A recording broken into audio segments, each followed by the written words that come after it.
¿Dónde yo metí la UP? Ya, me salió otra vez.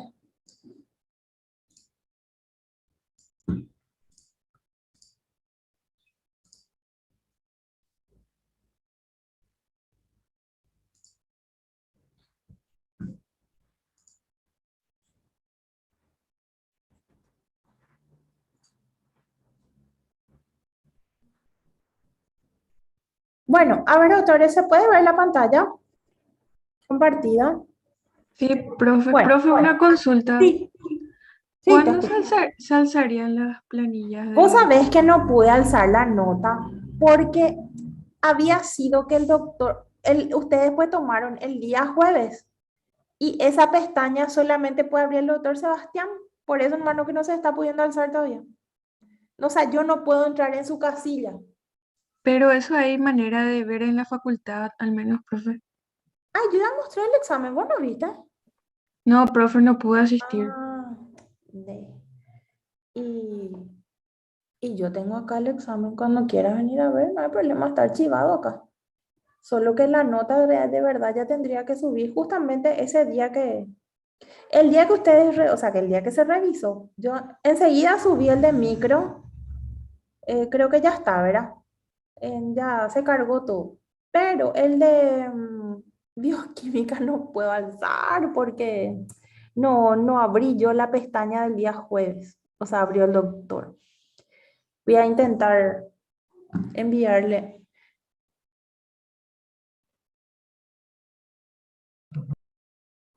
Doctor Juan Jara, usted está durmiendo. Doctor, despertate. La que tiene fiebre soy yo, no vos. No me diga que estás durmiendo, doctor. En mi clase te pillamos todo.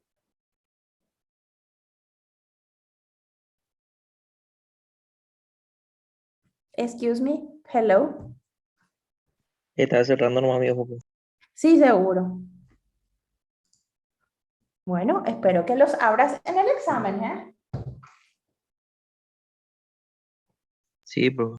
Bueno, acá querían más. Y bueno, doctora, cuando quieras, si pasas por la facultad, yo estoy sin problema, te muestro. Pero discúlpeme, es cierto, el doctor Sebastián tiene que subir. Gracias por hacerme acordar. Le voy a avisar hoy mismo si puede, aunque sea, le voy a enviar por correo para que alce.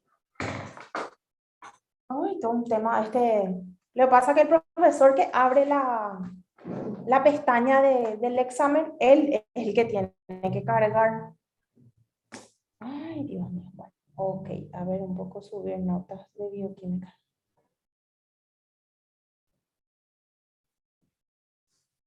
O si no, avísame al final, te busco y te envío tu puntaje por lo menos. Igual nomás, profe, de todos modos, pues tengo que pasar por la administración, por eso voy a ir. Ah, bueno. ¿Cuándo vas a pasar? Hoy, Hoy. sí, ¿A qué hoy. hora por ahí? Después del almuerzo creo que ya voy a estar por ahí. Ah, bueno. Y si estoy pasando más. Dale, profe, gracias. Dale. Bueno, acá quiero, doctores, que miren un poquito todo lo que, para que uno se ubique, ¿verdad? Porque esa es una cosa que de repente los alumnos se les escapa, la secuencia en la cual uno tiene que estudiar, ¿verdad? Y esa secuencia tenemos que hacerla ordenadamente. Todo en medicina, en biología, en ciencias médicas, en ciencias básicas tiene que ser ordenado.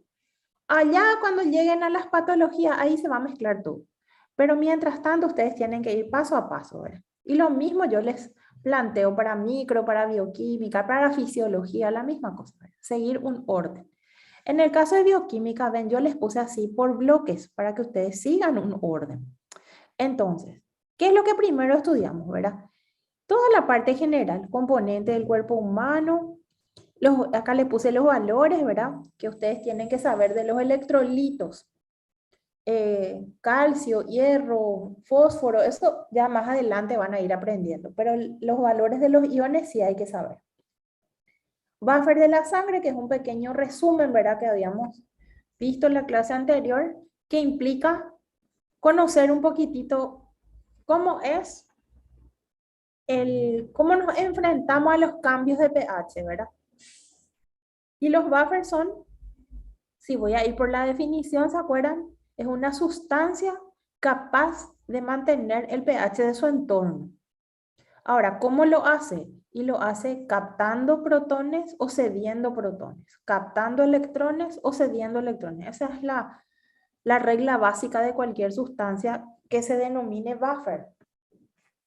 Y luego tenemos, una vez que nos ubicamos en el pH, ¿verdad? Tenemos, vamos a decir, en los puntos de los rangos que ustedes tienen que manejar.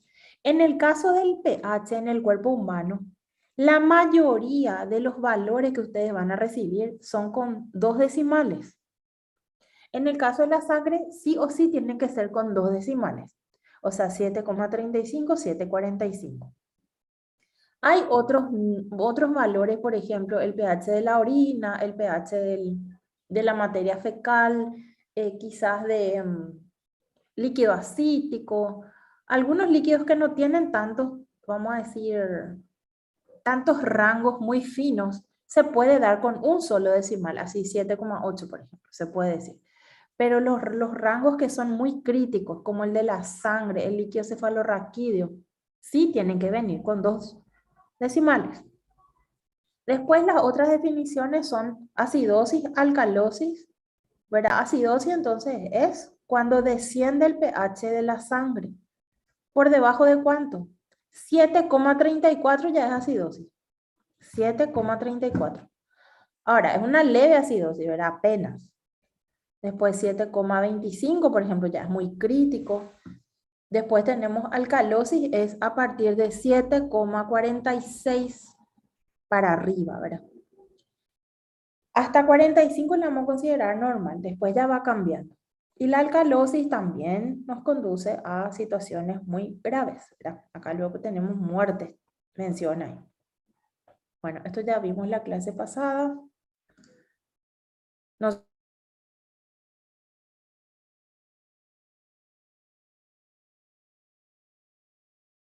cambios que sufre el entorno, ¿verdad? Y ahí tenemos, el primerito de todos es bicarbonato ácido carbónico. El segundo es hemoglobina y las proteínas plasmáticas. ¿Por qué? Porque son tan grandes y tienen tantos radicales. Ustedes saben que los aminoácidos tienen diversos radicales, ¿verdad? Radicales polares, con carbono carboxílico, con amino, con azufre, qué sé yo, con ciclos, qué sé yo, triptófano, fenilalanina, todos tienen diversidad ahí, ¿verdad? Y tenemos estas situaciones, ¿verdad? De que estas proteínas, al tener tantas posibilidades de captar y ceder protones, se convierten en buffers de la sangre. Pero siempre le vamos a tomar al sistema bicarbonato ácido carbónico como nuestro eje de cambio inicial. ¿Y quiénes son los órganos compensadores? El pulmón y el riñón. Sabemos que el pulmón es más rápido, habíamos mencionado la clase pasada, no sé, uno de ustedes era que mencionó, pero sí, totalmente cierto. El pulmón elimina más rápido porque maneja gases. En cambio, el riñón lo hace un poco más lento porque el riñón tiene pues un control hormonal y depende de eso. Así que es lo que debe ser, ¿verdad? Bueno, ¿hasta acá alguna duda? Ok. ¿Qué era que pasaba si le agregamos a ver, un ácido? Vamos a dibujar un poquitito. ¿Qué era que pasaba si yo le agrego un ácido a mi sangre? Vamos a suponer jugo de pomelo o lo que sea. ¿Con quién era que se iba a unir este protón? ¿Quién es el primero que le atrae? El bicarbonato. El bicarbonato. Muy bien, doctor. Entonces, más el bicarbonato. Muy bien, forma ácido carbónico y este a su vez se disocia en anhídrido carbónico y agua. Y acá lo que es el anhídrido carbónico rápidamente sale por el pulmón, ¿verdad? Súper rápido este. Y el agua, por supuesto, va a entrar en un equilibrio hasta que el riñón decida que ya es el momento de enviar. ¿Y qué pasaba si agregamos bases? O H, vamos a suponer.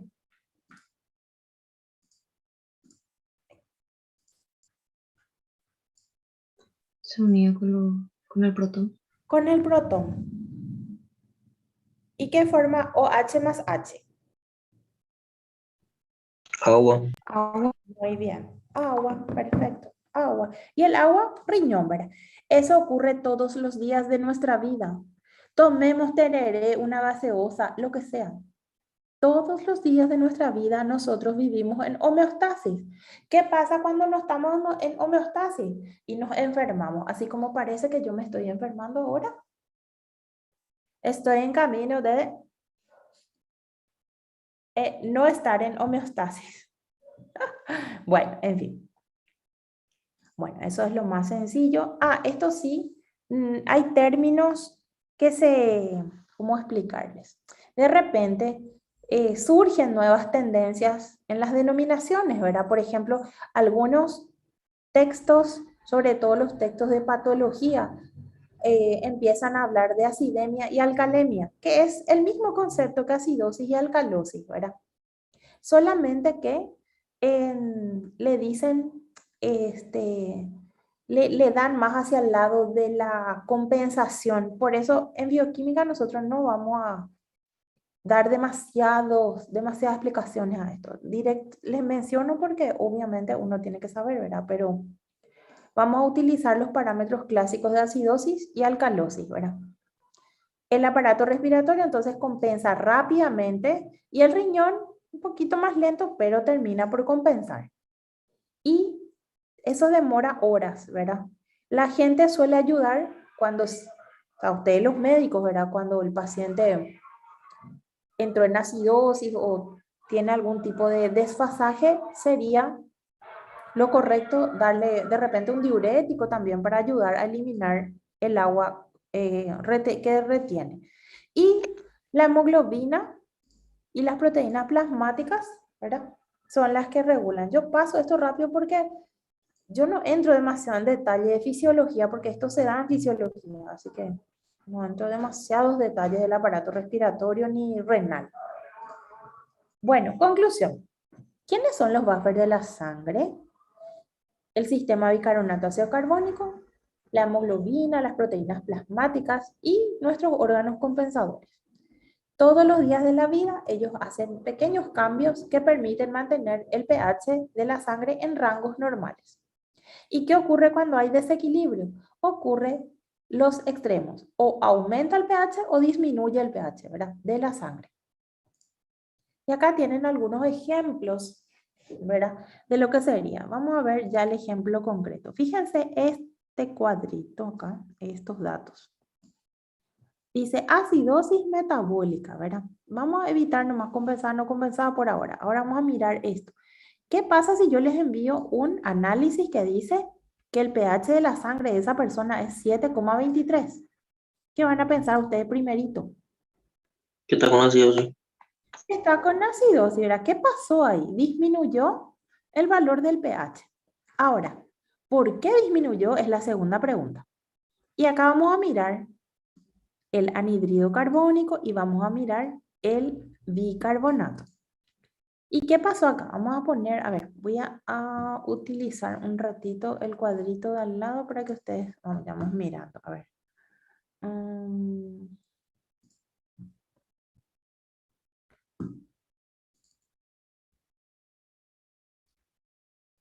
Voy a poner vamos a poner acá.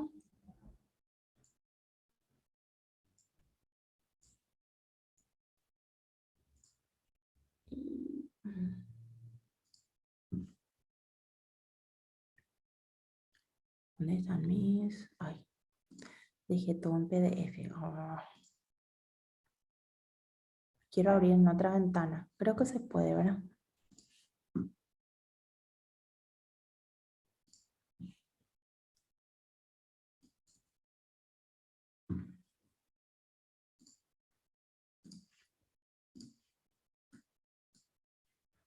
Ahí está.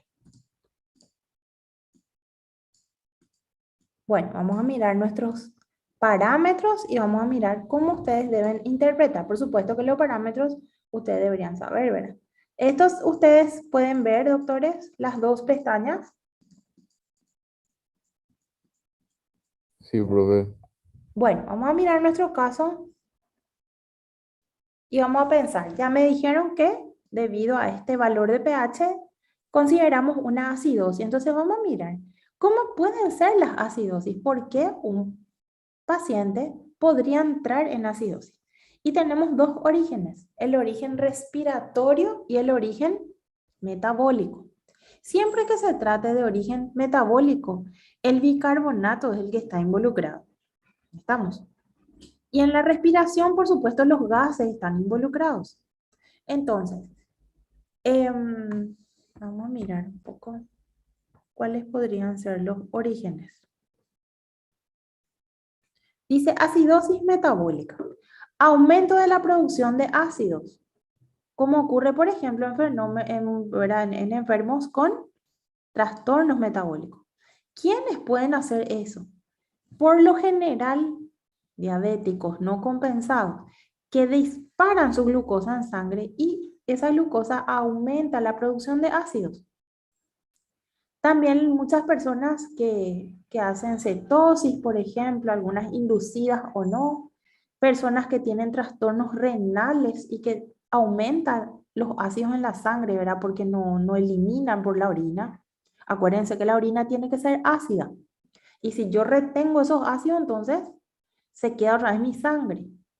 Pérdidas de bicarbonato, que normalmente se da en pacientes con trastornos renales, pero puede ser en casos graves de diarrea. Por ejemplo, así cólera, una salmonelosis muy grave, por Escherichia coli así crítica, ¿verdad? Y la intoxicación, por supuesto, ¿verdad? Esto van a dar después en toxicología.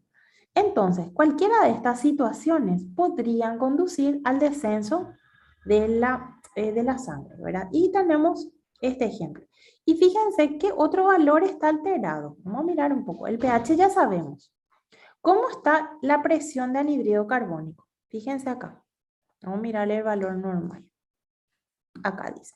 La presión de anhídrido carbónico normal tendría que ser entre 32 y 45. ¿Cómo está este? ¿Bien o mal? Bien. Bien, ¿verdad? ¿Y el bicarbonato qué tal está?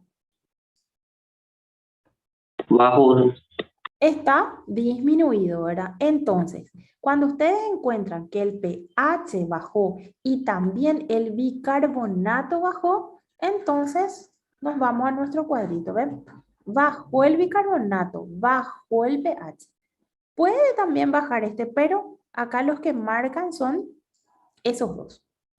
Y entonces podemos decir que la persona está en una situación de acidosis metabólica. Ahora, ¿cómo eso se compensa? Y entonces ya intervienen. No es un proceso tan sencillo la compensación, ¿verdad? Eso ya requiere una, vamos a decir, la intervención de los demás aparatos y sistemas, porque no es que la sangre está sola, ¿no?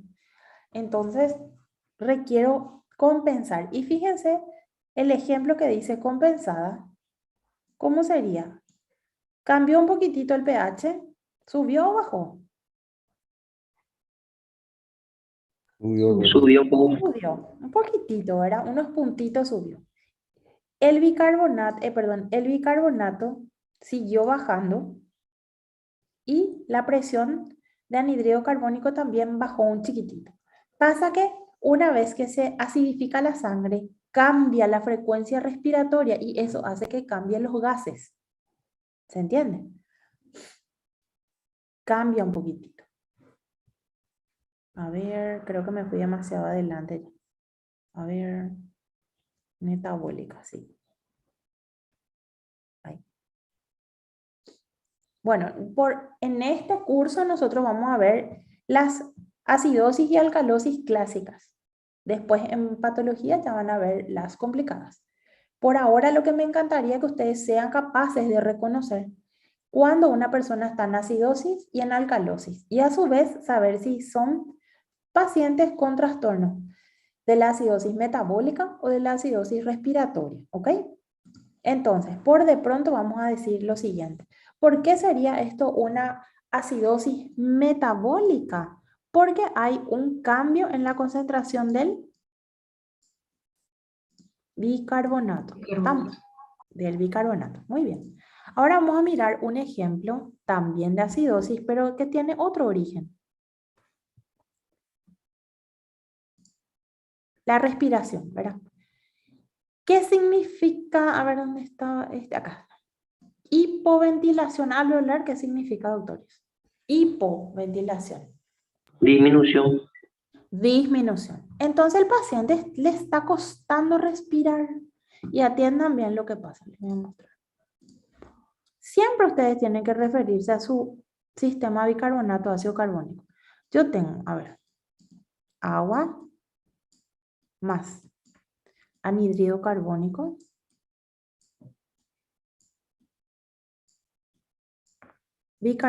ácido carbónico primero.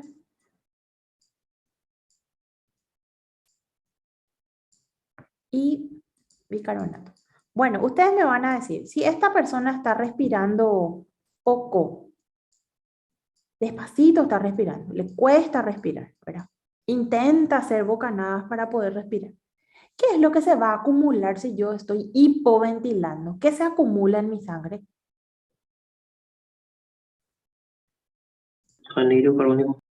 Muy bien, se acumula el anhídrido carbónico, entonces aumenta la concentración de anhídrido carbónico. Y al aumentar la concentración de anhídrido carbónico, como el agua es abundante en la sangre, se forma más ácido y a su vez aumenta el protón y disminuye el pH. ¿Se entiende, doctores? Sí, Eso es doctor. lo que... Entonces, cuando un paciente está en un trastorno de disminución de la ventilación, vamos a suponer un asmático, una persona que tiene una obstrucción por algún motivo no está pudiendo intercambiar los gases correctamente, aumenta la cantidad de anhídrido carbónico y eso podría generar, vamos a decir, o sea, trascender hacia el aumento internamente del anhídrido carbónico, del ácido y por ende de los protones, lo que lleva a una disminución del pH. ¿Y cómo van a ver ustedes eso en su, aquí, aquí? ¿Qué es lo que me voy a fijar en los valores? Hay una disminución del pH, por supuesto, pero hay un aumento del anhídrido carbónico. Y vamos a mirar un ejemplo que sería así. Dice acidosis respiratoria, ¿verdad? El pH está disminuido, ¿verdad? Correcto. Es menor al valor normal. Pero fíjense un poco su anhídrido carbónico, cómo aumentó. A 70 se fue. Y lo normal es hasta 45. Entonces, disminución del pH, aumento del bicarbonato, eso significa acidosis respiratoria.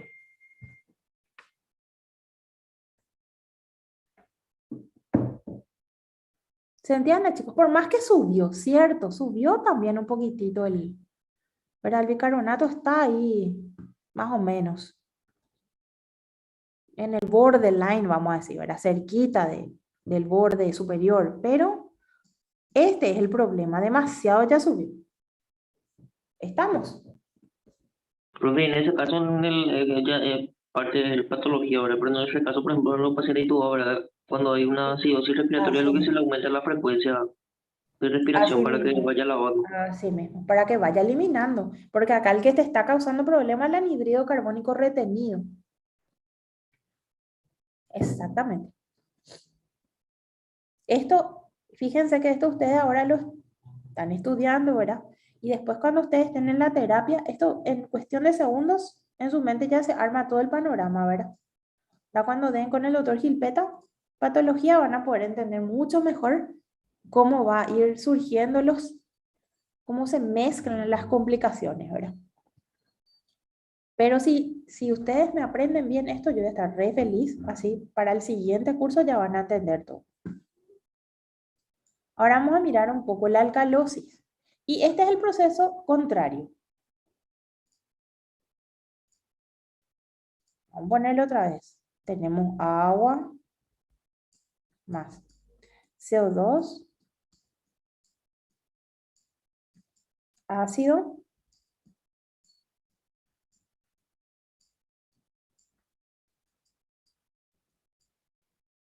Ay, bueno, este es doble flechita en realidad. Bicarbonato más protón.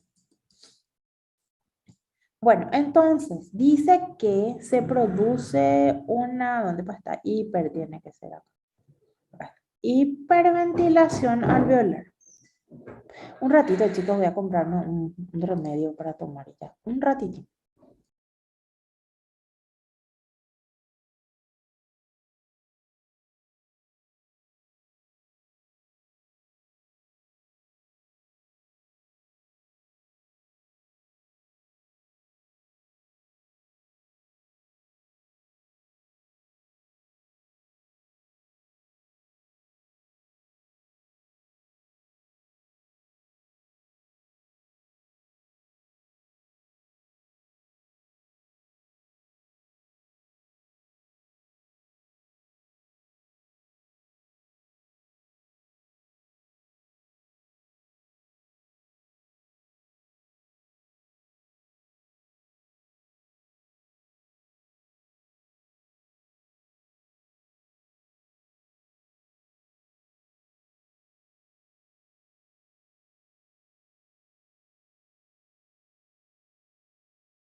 Ay, disculpen. Bueno, seguimos entonces. Era hiperventilación. ¿Y qué ocurre cuando hay hiperventilación? A ver, con el anhídrido carbónico. ¿Qué les parece? En esta ecuación.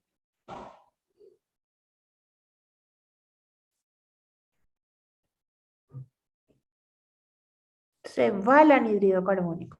Demasiado rápido está respirando esa persona y sale mucho anhídrido carbónico. Por lo tanto, estira el ácido y este a su vez estira los protones, lo que hace que aumente el pH. Es al revés de lo que pasa con la hipoventilación. En la hipoventilación yo retengo anhídrido carbónico y en la hiper demasiado estoy sacando. ¿Se entiende? Sí, bro. Eso es lo que pasa. En esto, por suerte, es bien concreta la situación. Entonces, vamos a un ejemplo. Dice que el pH tiene 7,53. Obviamente es un proceso de alcalosis. ¿Y qué pasó con mis valores? Vamos a mirar un poco. La presión de anhídrido carbónico dice que va de 32 a 45, ¿verdad? ¿Y acá cuánto está? 23, 23, demasiado bajo ya ves. Entonces ustedes se están dando cuenta que la retención es pobrísima y se está escapando todo el anhídrido carbónico por la hiperventilación de ese paciente.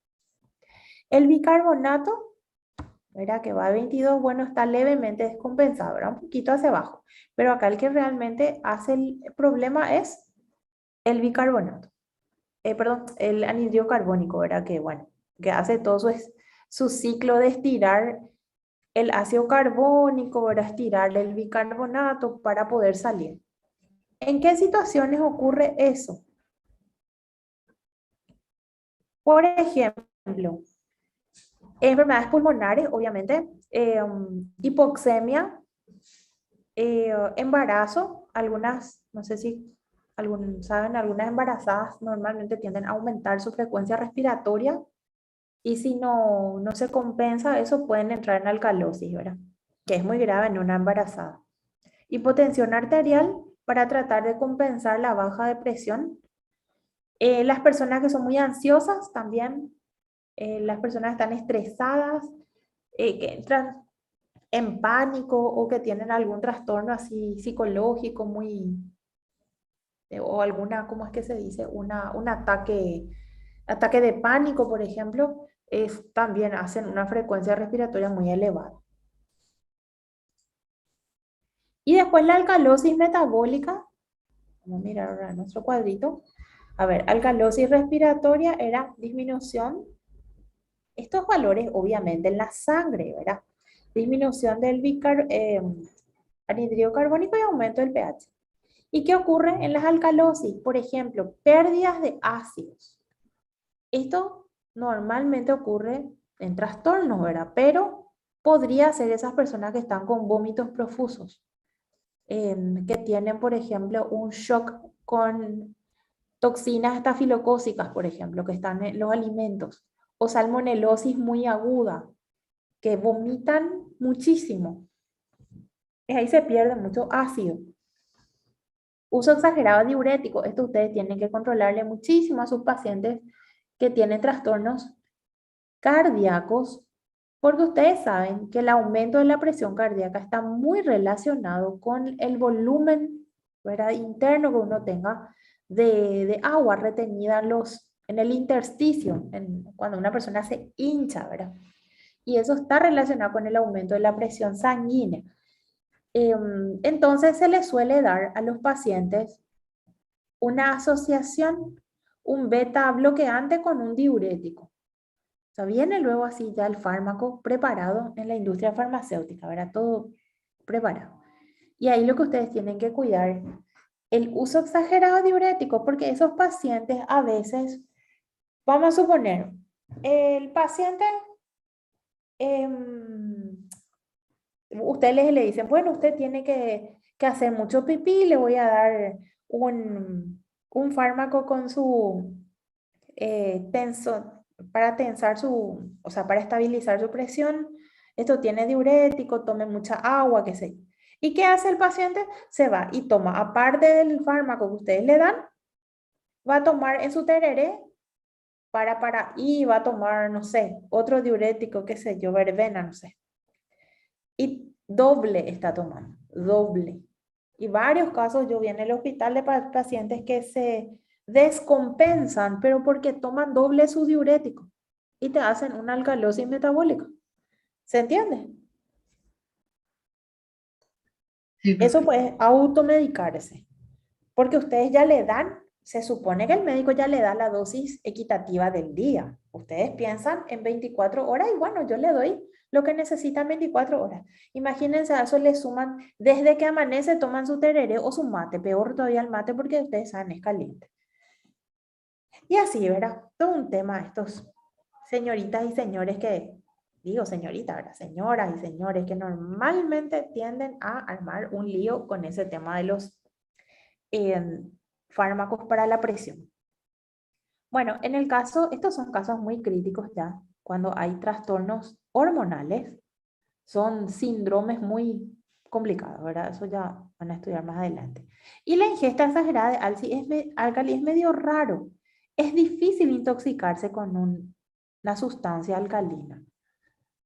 En nuestro entorno hay más sustancias ácidas que sustancias alcalinas.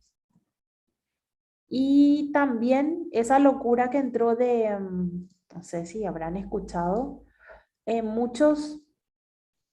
bueno, muchas personas confían en alcalinizar su cuerpo, por ejemplo, ¿verdad? Si bien sabemos que la acidez a veces no favorece muchos procesos, tampoco la alcalosis exagerada, o sea, llegar a un extremo.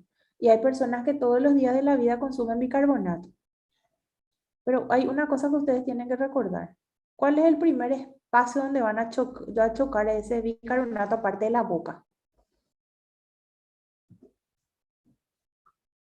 El estómago. Y el estómago tiene, ahora justamente vamos a ver, el jugo gástrico. Entonces lo que yo estoy haciendo es anular mi jugo gástrico. Es más o menos cuando ustedes tienen acidez que consumen, ¿cómo es que se llama ese fármaco que se toma? Que es bicarbonato efervescente, que cuando uno se siente mal toma bicarbonato, esas pastillas y no me acuerdo cómo es que se llama. El Em, Alka-Seltzer, profe. Eso, el Alka-Seltzer, sí, así mismo, doctora, el Alka-Seltzer, ¿verdad? Comiste mal, te diste un atracón y te tomas Alka-Seltzer, que es un bicarbonato. ¿Y para qué lo que haces eso? Para aplacar el ácido de tu estómago nomás.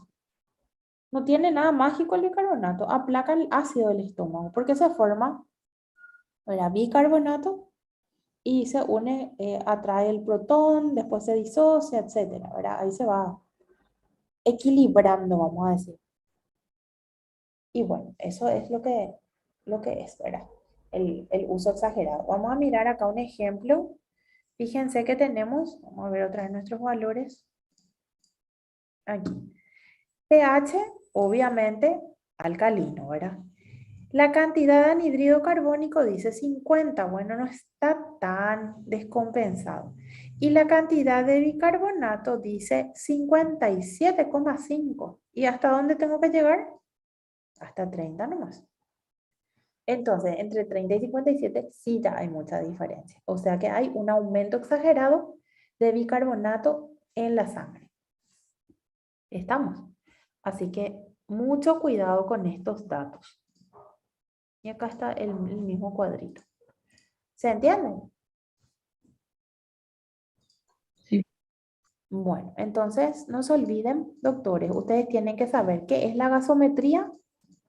¿Cuál es la muestra que se utiliza para la gasometría? Que sería la sangre arterial. ¿Por qué? Porque yo necesito saber la presión de oxígeno.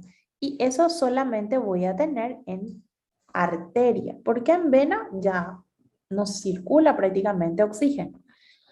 Los dos valores que debo pero reconocer es el bicarbonato y el anhídrido carbónico porque son los que me van a contar el origen del trastorno, ¿verdad? Empezando obviamente por el pH, después voy a ver qué es lo que pasa. Y acá, ¿verdad? ¿Por qué se dan los valores de hemoglobina? Para que el doctor pueda entender si el paciente tiene anemia o no. porque un paciente anémico no va luego a transportar bien el oxígeno. Entonces, esos son factores que afectan, ¿verdad? El transporte de oxígeno. Doctora, una consulta. Sí, La gasometría venosa sirve también para ver el ácido base del cuerpo o varía con la arterial. la venosa. Varía un poquitito. El valor de vena vas a tener muy bajo el oxígeno, ¿verdad? Obviamente. El pH casi es igual. Pequeñito, 0, tanto varía. Muy poquitito. A ver un poco, pH. Iones, igual. No, este no habría problema, iones. Porque normalmente nosotros los iones le medimos en vena. Si vos le pedís, por ejemplo, electrolito a una persona, yo le voy a medir en la vena. Eso es lo que ocurre. Pero, a ver un poco, el valor crítico es oxígeno. Anhídrido carbónico también va a ser un poquitito diferente porque aumenta en venosa. ¿Por qué aumenta en venosa? Y porque se va justamente esa parte del resto del metabolismo.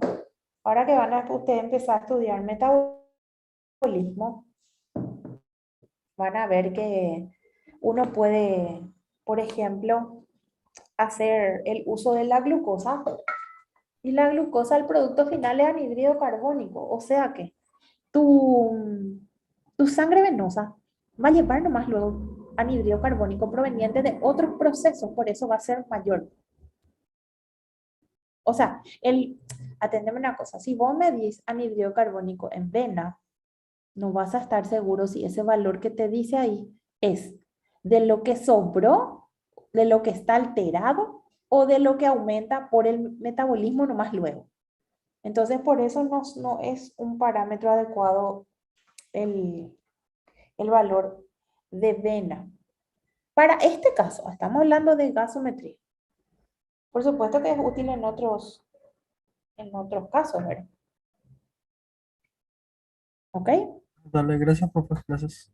Gracias. Y ahí está el gasómetro, que es el problemón de todas las terapias, porque se supone que una terapia debe tener luego su gasómetro ahí adentro para que el médico así nomás ya directamente ponga, le saca la sangre, ya pone y al instante ya tiene los resultados acá en la pantalla. O si quiere imprimir, se imprime así tipo boleta de súper, salen los resultados, ¿verdad? Pero no hay. Y esto el profe Sebastián sabe, él les puede explicar con lujo de detalles el uso que le dan, muy restricto porque la gasometría es un análisis bastante caro. Este gasómetro cuesta millones, ¿verdad? Millones, más de 100 millones de guaraníes cuesta. Y mantener es, o sea, es requisito para el uso de este aparato, mantenimiento todos los días. Hay que calibrar. ¿Qué quiere decir? Yo tengo que pasar una sustancia química que me permita calibrar que los valores que me salgan acá estén en rango. Es un cuidado extremo el que hay que tener con el gasómetro y mucho más sabiendo que la vida de la persona depende de ese dato. Porque los pobres terapistas no pueden hacer nada si no tienen valores reales. ¿Qué vas a hacer vos si no sabes el pH de verdad que tiene el paciente? Su bicarbonato, ¿cómo le vas a compensar? ¿Qué fármaco le vas a agregar si vos no sabes el valor de oxígeno? No, un desastre, un desastre. La verdad, los médicos que trabajan de esta manera son a ciegas, pobres, ¿verdad? A ciegas, esa es la verdad. Es muy difícil conocer el futuro que va a tener ese paciente si ustedes, los médicos, no tienen datos reales. En tiempo real se dice. ¿Por qué? Porque de nada me sirve sacarle ahora a las 10:51 la muestra y yo recién tengo, a ver un poco, tengo el análisis, el resultado a las 5 de la tarde. No se puede. Pasó todo, ya no me sirve de nada esos valores. ¿Se entiende? Por eso es que a veces se trabaja muy mal en la terapia. Seguro que ustedes conocen casos cuando llega retrasado el análisis, pero ¿y qué es lo que va a hacer el paciente, el médico, si ya no sabe si su paciente tiene ese valor o cambió ya? Y lo más probable es que cambie ya. ¿Se entiende? Sí, profe. Eso es tan complicadito. Dios mío. En serio, las terapias en nuestro país son a veces, bueno, sabes si entra y si va a salir, Dios mío, es complicado. Qué complicado trabajar así. Muy, muy triste. Yo creo que ustedes los médicos tienen que exigir que, que, que, que tengan los recursos. ¿Cómo cómo es posible que se trabaje de esta manera? O que se haga centro especializado, tal centro para terapias de tal clase. O sea, ahora veo que se está sectorizando los hospitales, ¿verdad? Está el hospital del trauma, el hospital de niños, el hospital, bueno, maternos infantiles siempre hubo, ¿verdad? Después está el cardíaco, gastro, lo que no sé, gastro parece que se centraliza en Nacional de Itagua nomás, todo lo que es gastroenterología, pero el resto, no sé, hay que potenciar. Y eso es lo que a usted el doctor Sebastián sabe muchísimo porque él vive con esto día a día. Y justo mis compañeros, justamente lo que eran mis compañeros de facultad son los que hacen gasometría ahí en el hospital del trauma. Y ellos siempre se quejan de, no hay parece una buena coordinación. Por eso lo que para mí, desde mi criterio, la persona que dirige un hospital no tiene que ser precisamente un médico, tiene que ser alguien que sabe gestión del hospital, para que entienda que cuando el médico necesita un dato, yo le tengo que poner en su mano ese dato. O si no, ¿qué va a hacer? No puedo pedirle milagros. Y eso es lo que para mí que falta en el ministerio, esa gestión de la rapidez, porque yo lo que veo que hay recursos, pero esos recursos no se canalizan hacia donde se necesita. Eso es lo que no sé, tendríamos que preguntarle al doctor Sebastián qué opina, pero eh, yo creo que eso es lo correcto ahora. ¿Se entiende? O sea, no sé, es mi opinión, ¿verdad? Me parece que, por ejemplo, si en el Hospital Nacional sobran test de urea y en el Hospital de Barrio Obrero faltan, ¿y por qué no se va a ir al Hospital de Barrio Obrero si en el otro lugar sobra y se va a vencer todo? Eso es lo que para mí que falta. Alguien que gestione, yo doy urea como ejemplo, ¿verdad? Pero puede ser cualquier cosa. Una camilla que sobre en un lugar y que falte en otro, ¿por qué no se va a llevar? No sé. ¿Cuál es lo que es el problema? Que esté tirado ahí en un depósito. En años anteriores, doctora, por lo menos había una plataforma virtual, pero ese era para medicamentos, ¿verdad? Que vos ponías el nombre del medicamento y te saltaba en qué hospital estaba, pero ahora he visto que dejó de funcionar, doctor. Ay, qué horror. Sí, yo veía antes, Dios mío. Eso sería ideal. Ideal. Sí, esa plataforma llegó a funcionar 1 o 2 años por ahí, después dejó de funcionar y otra vez. Qué pena. Porque es tan útil. Imagínense ustedes. Ay, Dios mío, en fin. No le voy a poder trasladar a mi paciente que está sangrando el medicamento al que tiene que llegar al paciente, ¿verdad? Exactamente, y esa facilidad le daba al familiar, por lo menos me ponía el medicamento y le saltaba en qué hospital más cercano de su ubicación estaba el medicamento, entonces se iba a retirar de ahí. Eso sería Pero 1 año, 2 años más máximo llegó a funcionar, después ya qué macana. desapareció. Qué macana, che. Sería lo ideal. Realmente. Qué gusto iba a dar si funcionaba eso. Dios mío. Y bueno, cuando ustedes sean ministros y compañía, tienen que hacer esas cosas.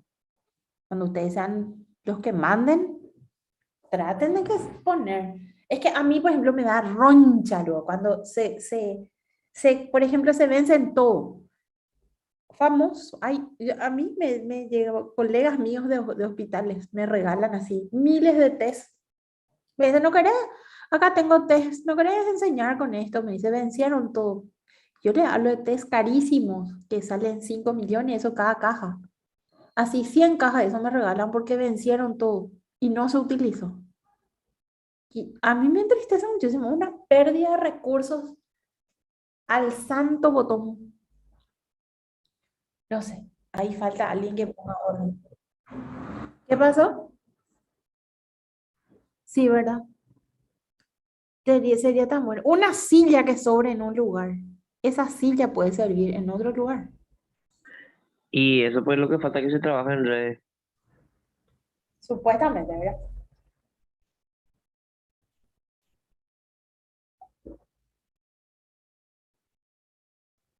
Claro, porque el hospital acá dice, el directo acá, no, ese es acá, se queda acá, no sé qué, Dios mío. Ese es mío, ese es mío, eso no aguanto yo, que quien que le diga. Lo que ridículo. Lo que tuyo va a ser, es del Estado, es del pueblo paraguayo, así es de nosotros. Todos nosotros pagamos por eso. Siempre alguien paga. Y si en algún lugar sobra algo, pues se tiene que reutilizar, hacemos. Bueno, en fin, no me voy a alargar más tanto. Encima estoy con fiebre, lo estoy delirando, así que digo cualquier cosa. En la clase hoy ustedes no me hagan mucho caso. Ahorita- Y sí, es algo importante, pero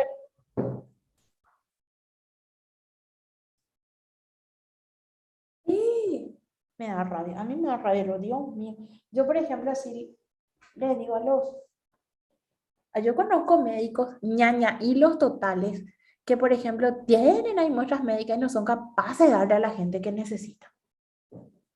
Dios mío, ¿por qué no le vas a dar? Yo me acuerdo bien, hace como unos 20 años, tenía amigos míos que se acababan de recibir y le regalaban muestras y le regalaban muestras y así en su auto tenía 100 millones de muestras.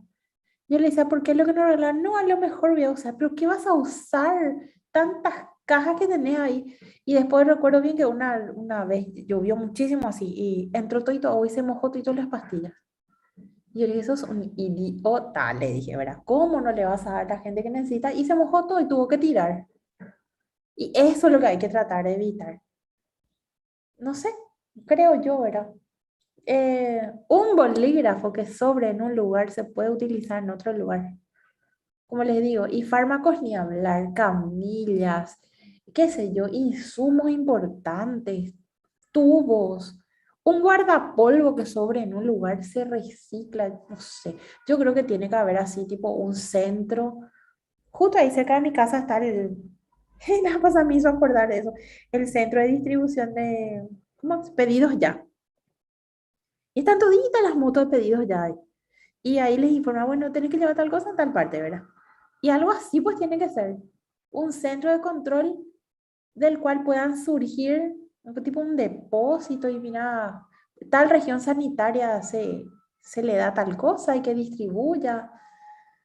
Ahora cuando se vayan a las rurales van a ver las carencias, ¿verdad? Ahí se ve muchísimo. No sé si conocen alguno de los puestos de las unidades de salud familiar que nosotros le llamamos pasantía rural en el internado, que, que bueno, no sé, hay gente tan amable, de médicos tan amorosos que te atienden y otros que se hacen los argeles. Ay, yo no le voy a enseñar luego, que no venga luego. Dios mío, a la onda. En fin, bueno, hoy ya me plegué todo, ya pasamos. Profe, Bueno, sí, cambiando de tema, te quiero consultar algo. sí, ¿Es normal que la riboflavina, la vitamina B2, te haga sí, orinar amarillo fosforescente? sí, es normal. ¿Por qué eso, profe? Porque es la flavina. ¿Cómo te voy a decir? Tiene la estructura de los dobles enlaces conjugados y da colores. Y están entre los rangos de los colores naranja, amarillo, eso. Ah, ok. Gracias, profe. Es como los carotenos. Los carotenos también tienen los conjugados. Y vos si tomas mucha zanahoria, mucha remolacha, es la misma cosa. Ya. Qué asco, este Efermol mil tomé. Buah. Estoy por vomitar, que quien que les diga. Bueno, puedo hablarle a ustedes así abiertamente porque van a ser médicos, ¿verdad? Sí, bro. Ay, estoy destruida, que quien que le diga me queda dormir mala. Así ven que la edad no viene sola. Ese fue el problema. Como, o guapuchereje, toda la semana agitada que tuve. Bueno, en fin. Bueno, entonces, a ver, doctores, aquí donde dice bioquímica, generalidades, tenemos datos generales del cuerpo humano, ¿verdad? Sin especificar demasiado, pero sí hablando de los componentes, que son los iones, hablando de los valores de los iones, los buffers de la sangre, que es nuestra primera barrera de equilibrio, y teniendo en cuenta gasometría, y quiero que sepan bien qué es lo que es alcalosis y acidosis, y los ejemplos de metabólica y este, de respiratoria. ¿Estamos? ¿Alguna duda acá en generalidades? Ok. Bueno, después tienen por supuesto, agua, que es uno de nuestros componentes inorgánicos más importantes. Es el mayor componente molecular, 60% del peso corporal, en fin, un montón de, vamos a decir, de bondades que tiene el agua. Después tenemos empezando el estudio de las moléculas orgánicas, están todos los hidratos de carbono, los lípidos, después las proteínas y las enzimas que dieron con el doctor, y los ácidos nucleicos, que sobre todo nosotros quiero enfatizar en nucleótidos, porque ácido como función biológica ya dieron en biología. Bueno, a ver, doctores, ¿alguna duda hasta acá? Acá tenemos que hacer un corte nosotros en nuestro estudio. Hasta acá es moléculas cuyo estudio es de manera independiente. Yo estudio qué clasificación, características, bla, bla, bla, ¿verdad? Es estudiar todos los componentes de manera independiente. Ahora vamos a empezar a mezclar eso. ¿Estamos? ¿Se entiende cómo es la secuencia de estudio? Ok. Bueno, entonces hoy les quiero hablar bueno, esto está todo disponible cuando quieran, pueden descargar y voy a ir subiendo después no se preocupen, lo de hoy. Hoy quiero hablarles de la saliva. Tengo luego un power preparado. Ay, no sé dónde metí, creo que está.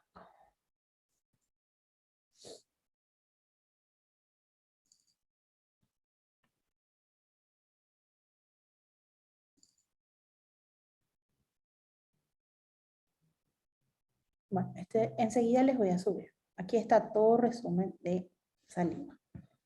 Bueno, vamos a empezar a hablar un poquitito. Antes de saliva les quiero mostrar un poco, vamos a mirar un panorama general.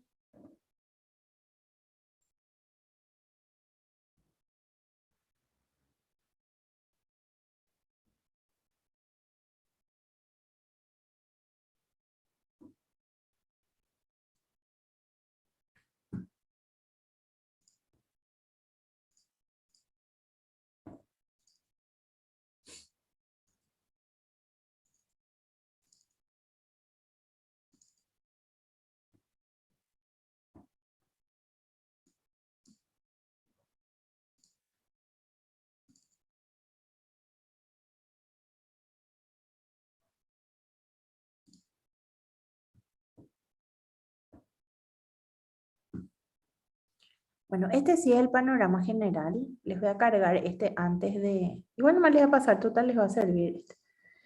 Este es el panorama general que nosotros tenemos que estudiar, ¿verdad? ¿Por qué se estudia también un poquitito en bioquímica, digestión, ¿verdad? Obviamente se estudia también en fisiología, pero en bioquímica necesitamos hacer la secuencia de eventos para llegar hasta, ¿verdad?, el metabolismo final. Entonces, siempre tenemos que empezar a estudiar todo lo que sea metabolismo a partir de la digestión, porque de esa manera yo puedo comprender lo que el paciente va pasando. No es que tengo que mirar directo en su sangre. Sí, por supuesto que tengo que mirar el valor de la sangre. Por ejemplo, glucosa. ¿Cuánto le salió su glicemia? Muy bien, tengo que saber ese valor. Está bien. Pero el estudio previo, ¿qué pasó para que ese valor llegue a la sangre? Ese es el panorama que ustedes tienen que tener antes de enfatizar en los metabolismos. Entonces, este es el panorama general. Ahí tenemos el aparato digestivo, empezando con la boca. Obviamente tiene una función mecánica súper importante con el tema de dientes, etcétera, triturar los alimentos, rasgar, cortar, etcétera. y mezclar con la saliva, que ahora vamos a ver los componentes y el valor importante que tiene en la digestión. El esófago es simplemente un tránsito, ¿verdad? Eh, no tiene función digestiva propiamente dicha, pero sí de tránsito que ayuda al aparato digestivo. El estómago sí, te vamos a dar la otra clase, todos sus componentes y sobre todo ese ácido tan importante que es el ácido gástrico, que es el ácido clorhídrico, ¿verdad? Terriblemente ácido.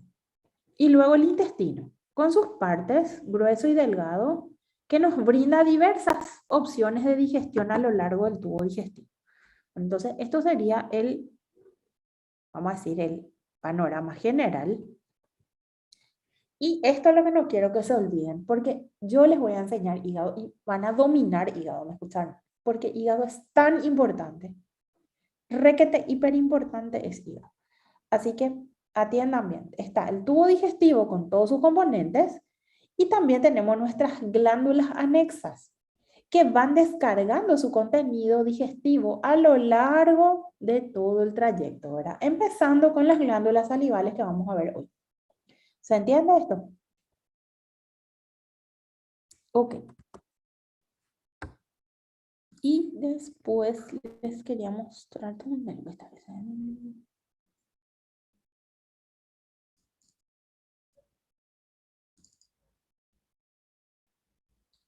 Sí, este es. Bueno, vamos a mirar un poco. Este es bastante...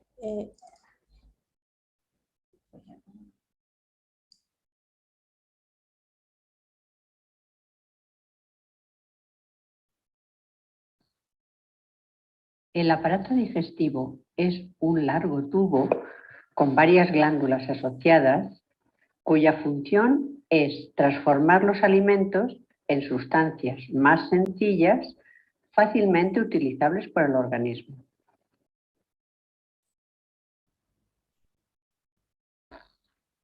El aparato digestivo consta de las siguientes partes: boca, esófago, estómago, intestino delgado, intestino grueso, hígado y páncreas.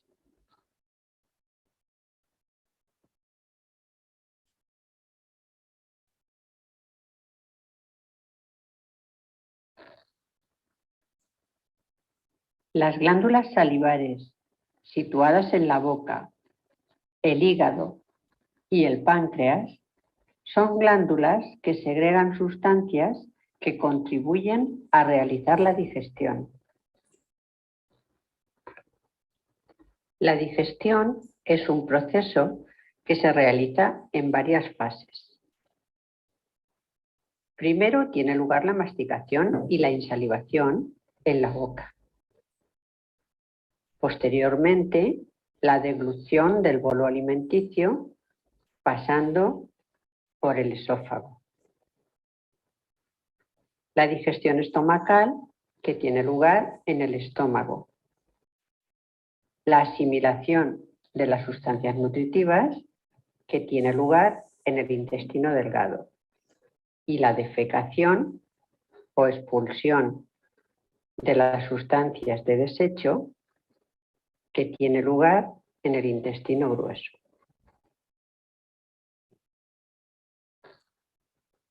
El proceso de la digestión comienza en la boca. En la boca, los dientes trituran los alimentos y las secreciones de las glándulas salivares los humedecen, iniciando su descomposición química.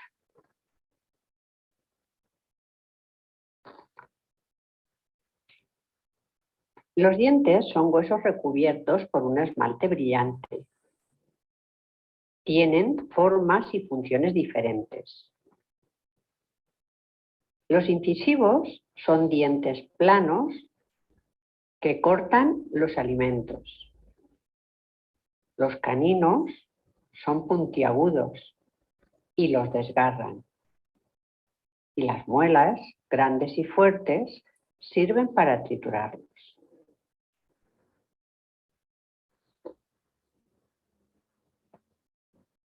Los alimentos triturados e insalivados en la boca forman el bolo alimenticio, que se traga en la deglución pasando al esófago.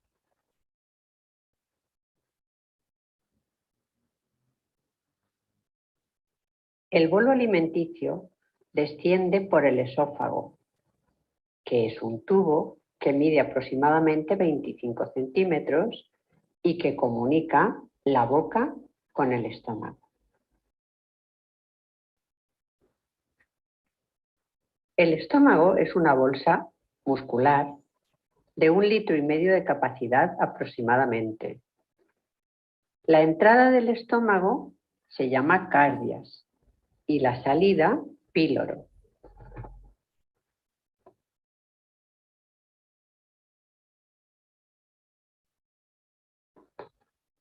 Cuando el bolo alimenticio llega al estómago, se mezcla con el jugo gástrico y se convierte en una especie de papilla llamada quimo.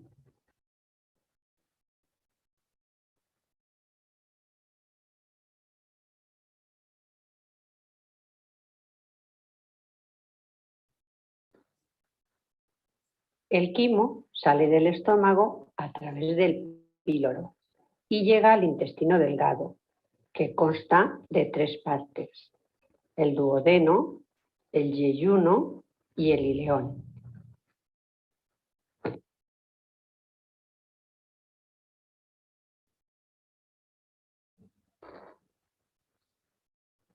En el duodeno, el quimo se mezcla con los jugos intestinales, con la bilis que ha segregado el hígado y con el jugo pancreático procedente del páncreas, y se transforma en una sustancia llamada quilo.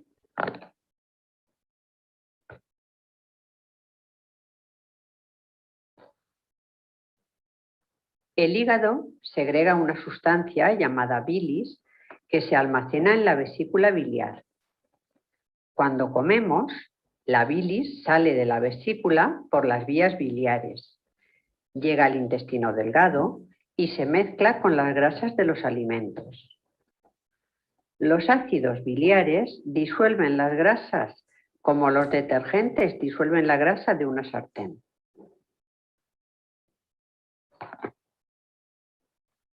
El páncreas es una glándula que segrega jugo pancreático que contribuye a realizar la digestión.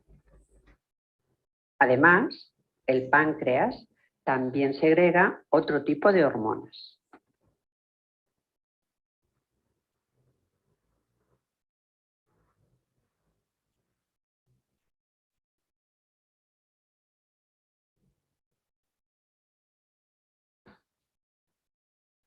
El interior del intestino delgado está tapizado por vellosidades intestinales. A través de las vellosidades intestinales, las sustancias nutritivas son absorbidas y pasan a la sangre, que se encargará de repartirlas por todas las células del cuerpo. El tubo digestivo continúa por el intestino grueso. El intestino grueso mide algo más de 1,5 metros y tiene 3 partes: el colon ascendente, el colon transverso y el colon descendente. Su parte final es el recto, que termina en el ano.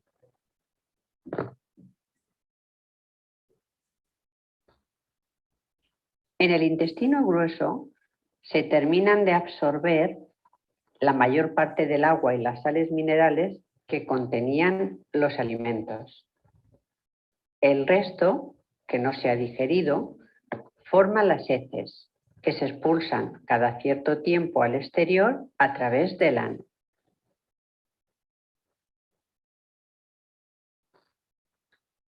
Haz clic en la imagen y podrás ver una animación del aparato digestivo.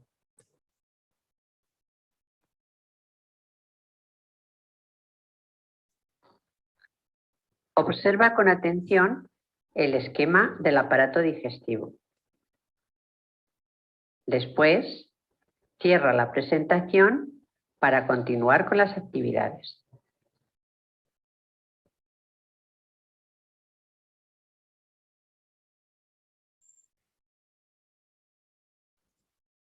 Bueno, ¿se entendió, doctores? Se entiende bastante bien en este PowerPoint.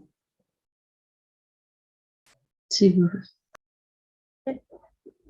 Les paso este, no se preocupen. Muy útil. Yo no sé, hace 1000 años descargué, hace muchísimo que descargué y igual me sigue sirviendo súper bien porque explica tan sencillito.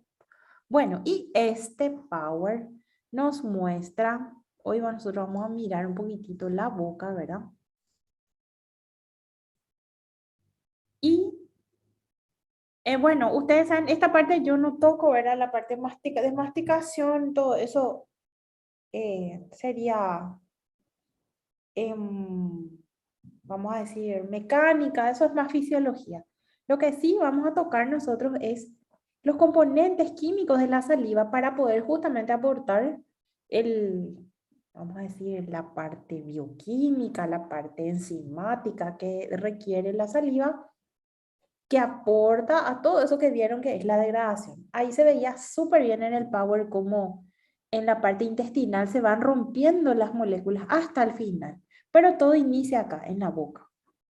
Y en la boca tenemos que el ataque, vamos a decir, o a qué es lo que nosotros le atacamos o le cortamos, eh, vamos a decir, ¿cómo decirles?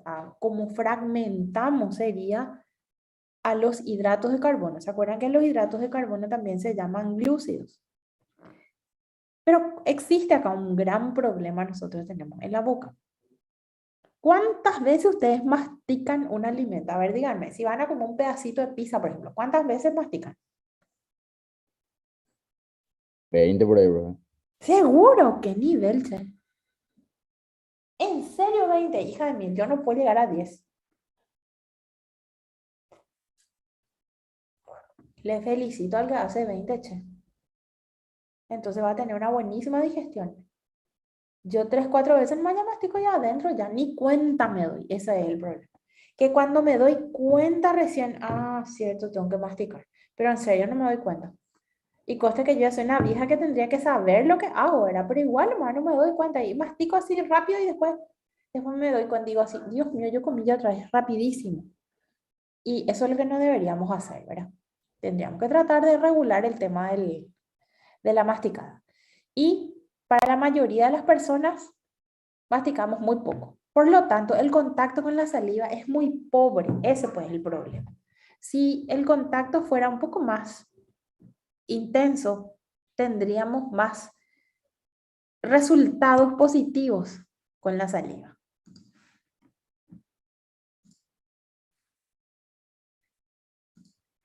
Bueno, y la saliva tiene lo siguiente, ¿verdad? Por un lado, ustedes tienen que conocer la composición química, qué es lo que tiene la saliva, y por otro lado, las funciones que cumplen esos componentes, ¿verdad? Y sabemos que una secreción acuosa, que baña la boca, ¿verdad? Sabemos que constantemente estamos salivando.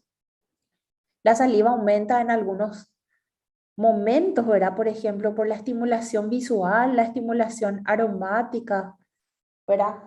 Por eso está la frase agua a la boca, ¿verdad? Se te hace agua a la boca porque, Dios mío, cuando uno huele que el vecino está haciendo un asadito, uno también quiere comer el asado, ¿verdad? O entras en una panadería y oles ese aroma tan delicioso de los panes, también queremos comer. Entonces, la secreción directamente relacionada con la parte nerviosa. Ahora, ¿qué función cumple? Tenemos una función protectora de reparación, porque tiene muchas sustancias químicas que reparan la mucosa. Después tenemos la digestión, que es lo que vamos a ver ahora. Y bueno, eso es lo que nos compete en nuestro estudio, ¿verdad? Sobre todo la digestión. También implica un control del equilibrio. Ustedes saben, cuando uno tiene mucha sed, uno dice, se me seca la boca. Tengo la boca seca, quiero tomar agua. Bueno, y eso es porque hay una menos secreción de saliva, ¿verdad? Está muy relacionado con el equilibrio hídrico. Dilución de los sabores, mezclamos y podemos hacerlos más suaves a los sabores para poder captar a través de las papilas gustativas, ¿verdad? Y la lubricación de la lengua y los labios que como es una zona, una cavidad mucosa, tiene que tener secreción. No puede ser seca. Sí o sí tiene que estar mojado, ¿verdad? ¿Se entiende? Ok. Bueno, después las siguientes protecciones, ¿verdad? Por un lado, mecánica, porque imagínense lo que es tener la boca seca y otra vez morder algo, ¿verdad? No, o sea, totalmente le da como esa mucosidad, ese baño que necesitan nuestras paredes de las mejillas, la parte mucosa, la parte de la lengua, entre los dientes, ¿verdad? Todo eso hace que sea vital la saliva en la boca. Tenemos una regulación química por los componentes que tiene y eso hace que proteja químicamente a las células que tenemos ahí, sobre todo a la lengua. La lengua es una superficie muy sensible porque tenemos las células de las papilas gustativas que nos permiten, ¿verdad?, reconocer los sabores y esa suavidad nos brinda la química propia de la saliva. Y la protección antimicrobiana, ¿por qué? Esto creo que ustedes dieron con la profe Richard. No me acuerdo. Sí, parece que con ella dieron el tema de barreras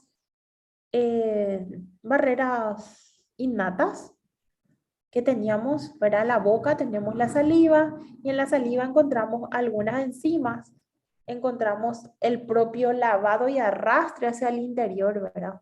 Cada vez que nosotros deglutimos y tragamos saliva, estamos enviando bacterias extras o bacterias que me están sobrando en la boca hacia el interior y el choque con el ácido les mata, ¿verdad?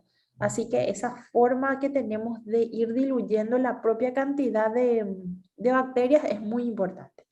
Y algo que tiene que mantenerse, pero con mucha precisión, es la cantidad del pH, o sea, el valor del pH. ¿Por qué? Porque la disminución del pH favorece el crecimiento de los Streptococcus mutans, que son de la boca, y quiere causar caries. ¿Ok? ¿Se entiende esto, doctores?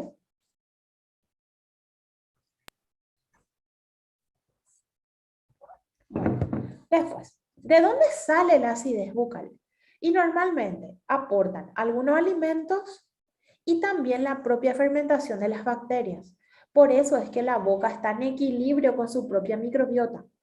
Y la actividad, vamos a decir, el metabolismo de las bacterias hace que mi pH bucal tienda a ser ácido. Entonces yo lo que tengo que tratar es de mantener el equilibrio. ¿Cómo? Lavándome los dientes, tratando de ser prudente con el uso del hilo dental, ¿verdad? El hilo dental hace que se remueva la placa que se forma en la boca y eso estimula a que, sí, o sea, a que se renueven las bacterias, porque cuando yo dejo demasiado tiempo y se me forma el sarro, eso hace que aumente la acidez y sí o sí me puede llegar a formar caries.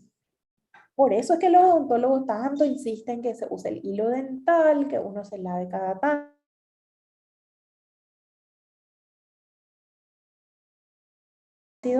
Yo tengo mi propio tampón, que era tampón sistema buffer, ¿verdad? La saliva tiene un poquitito de bicarbonato y también tiene un poquitito de fosfato. Y estas dos sustancias químicas son buffers.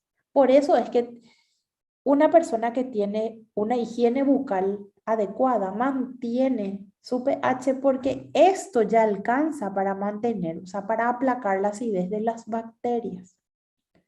Cuando yo no tengo es el problema. Entonces, en la boca existe un equilibrio entre, uno, las bacterias, ellas disminuyen el pH. Y yo tengo el equilibrio, ¿verdad? ¿Por qué? Porque yo tengo bicarbonato. Ay, disculpen, estoy escribiendo todo mal. Y H. Y acá puedo tener así, puedo tener así doble negativo. Bueno, al final, fosfato, ¿verdad? Entonces, estamos nosotros tratando de equilibrar todo el día. Estos suben el pH y estos bajan el pH. Y este es el equilibrio que yo tengo que mantener. Son bacterias y esto es componentes de la saliva. Ahora, ¿cuándo se rompe este equilibrio? O tengo un problema en mi saliva o tengo un exceso de bacterias. ¿Se entiende?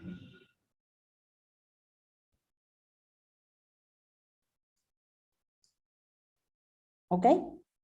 Eso es lo que pasa. Entonces acá tenemos un equilibrio entre las bacterias y los componentes de la saliva. Tenemos que tratar de mantener. ¿Cómo se puede mantener? Muy fácil. Higiene bucal y también el tema de tomar mucha agua. El equilibrio hídrico es muy importante. La saliva, como la saliva, una de sus funciones es hidratar de dónde va a sacar el agua y de la sangre. Entonces lo que tengo que hacer es tomar agua. Bueno, pH.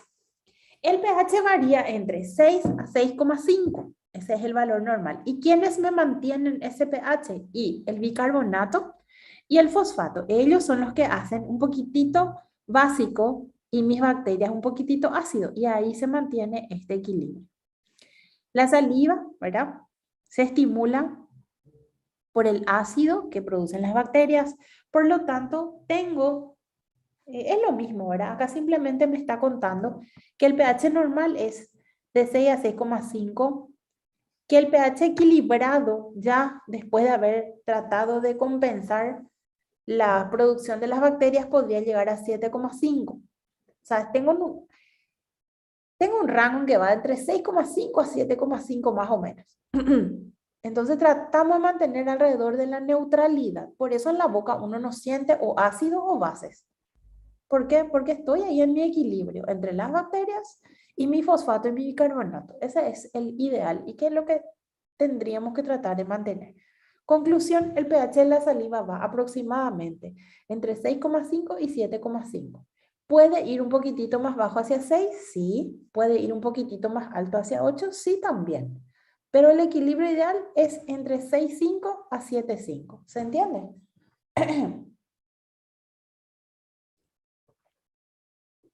Ok. Bueno, y esto ya es más fisiología, pero por supuesto que viene al caso, ¿verdad? El volumen varía, puede ser entre medio litro a 1 litro por día, depende mucho del estado de hidratación de la persona. El volumen promedio que mantenemos en la boca es de 1 mililitro de saliva y más o menos renovamos ese mililitro porque deglutimos entre unas 500 a 1000 veces por día. Esa es la deglución, refleja que ni nos damos cuenta, ¿verdad? Entonces, mantenemos más o menos 1 mililitro. La velocidad de secreción es aproximadamente de 0,3 mililitros cada minuto en una persona que está en reposo o está así sentada, qué sé yo, ¿verdad? En cambio, puede incluso llegar a 5 mililitros por minuto cuando está estimulada. Receptores gustativos y olfativos, es lo que le decía, ¿verdad? Comemos, olemos, ¿verdad? Muchas veces vemos y olemos que es la sumatoria, mejor todavía más secreción salival, ¿verdad?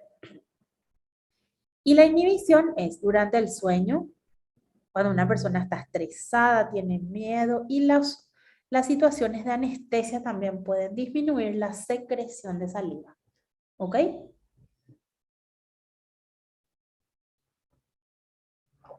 Ok.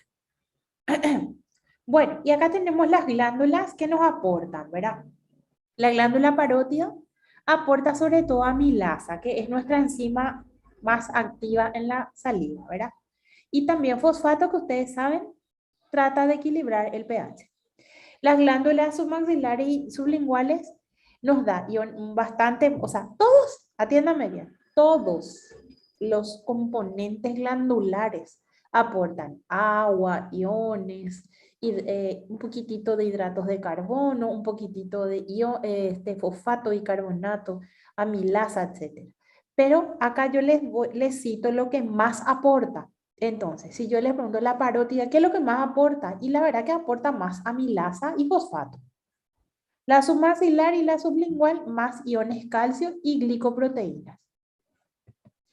Ahí. Y algunas glándulas accesorias que también se unen al aporte, es más cloruro lo que se aporta. Y la mezcla de todo esto es lo que hace a mi saliva total, que sería 1 mililitro aproximadamente en la boca. La saliva, ¿verdad? Entonces es una saliva mixta. ¿Por qué? Porque viene de varias glándulas que cada una aporta un pequeño producto para volverle un conjunto final, ¿verdad? Y ahí tenemos que se pueden mezclar con otros compuestos, como por ejemplo los restos de alimentos que se quedan entre los dientes, los productos de la degradación celular común, porque como es un epitelio, ¿verdad? El epitelio que tenemos en la boca se desgasta y al romperse una célula libera sus componentes. Las propias bacterias que son desprendidas de la placa bucal y el agua, por supuesto, que es lo que aporta a través de la sangre que nos da el agua necesaria. ¿Se entiende esto, doctores? Ok. Y después nos queda. ¿Cuáles serían unos iones interesantes, aparte de todo lo que conocemos, ¿verdad? Tenemos también potasio, tenemos un poco de amoníaco, amonio, fosfato que ya le citamos, y esto se relaciona mucho con el plasma, porque obviamente la sangre es la que nos trae hasta estas glándulas, los componentes, y cada glándula selecciona de la sangre lo que necesita. Y también hay que destacar algo, que existe un ion que se llama tiocianato, que es este, carbono con nitrógeno y tiene el azufre. Este ion es exclusivo de la saliva, no está en el plasma. Entonces, tener en cuenta ese detalle. ¿Por qué es importante? El día que den, no sé, si alguno de ustedes quiere ser forense o algo así, se va a dar cuenta que de acuerdo a la composición de vamos a suponer, encontramos ahí un líquido viscoso y nosotros analizamos qué es y podemos saber si es saliva, por ejemplo, sabiendo si hay o no tiocianato ahí, ¿se entiende? Eso es muy importante. Hay así detalles químicos que hacen que uno pueda reconocer algún componente en particular. Y eso se usa muchísimo en química forense, ¿verdad? De hecho, los forenses son bioquímicos los que hacen esta parte de reconocimiento de ADN, de componentes de saliva, de algún líquido. Esto es lo que buscamos. Y el tiocianato es muy característico de la saliva. Bueno, biomoléculas. No tenemos muchas, ¿verdad? O sea, no es un líquido rico en proteínas, por ejemplo, o hidratos de carbono, no es así. Es bastante pequeñito, ¿verdad? Y cita, por ejemplo, lo más importante. Tenemos un poquitito de hidratos de carbono. tenemos proteínas, ¿verdad? Que le da esa viscosidad, sobre todo aquellas que se llaman mucinas. Esas proteínas que se llaman mucina es lo que hace que sea viscoso. Algunas proteínas aniónicas y la enzima, esta es la que tienen que acordarse. Su nombre folclórico, su nombre común es tialina, pero su nombre ya sistemático se dice alfa amilasa. Asa significa enzima y amil significa de almidón. Entonces, enzima que actúa sobre el almidón sería su nombre científico. Después está la anhidrasa carbónica, que es la que descompone, hace el intercambio entre ácido carbónico, bicarbonato, etc. Y las cistatinas, que son unas proteínas bastante pequeñitas que ayudan también al equilibrio en la saliva, ¿verdad?